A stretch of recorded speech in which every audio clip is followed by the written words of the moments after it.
حضرت عائشہ رضی اللہ تعالی عنہ فرماتی ہیں کہ ہم حج کے ارادے سے نکلے۔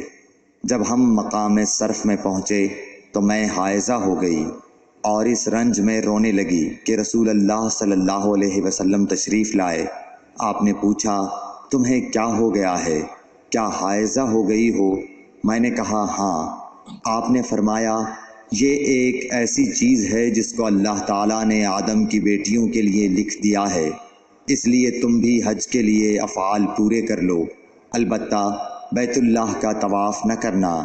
حضرت عائشہ رضی اللہ تعالی عنہا نے فرمایا کہ رسول اللہ صلی اللہ علیہ وسلم نے اپنی بیویوں کی طرف سے گائے کی قربانی کی۔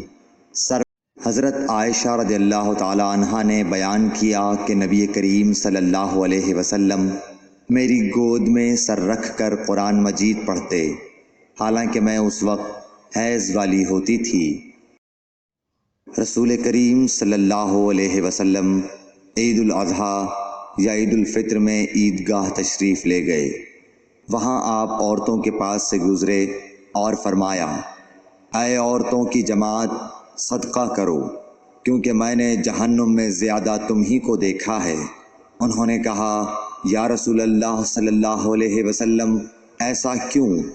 آپ نے فرمایا کہ تم لعن طعن بہت کرتی ہو اور شوہر کی ناشکری کرتی ہو، باوجود عقل اور دین میں ناقص ہونے کے میں نے تم سے زیادہ کسی کو بھی ایک عقل مند اور تجربہ کار آدمی کو دیوانہ بنا دینے والا نہیں دیکھا۔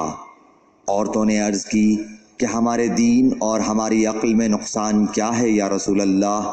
آپ نے فرمایا کیا عورت کی گواہی مرد کی گواہی سے نصف نہیں ہے؟ انہوں نے کہا جی ہے۔ آپ نے فرمایا بس یہی اس کی عقل کا نقصان ہے۔ پھر آپ نے پوچھا کیا ایسا نہیں ہے کہ جب عورت حائضہ ہو تو نہ نماز پڑھ سکتی ہے نہ روزہ رکھ سکتی ہے؟ عورتوں نے کہا ایسا ہی ہے۔ آپ نے فرمایا کہ یہی اس کے دین کا نقصان ہے۔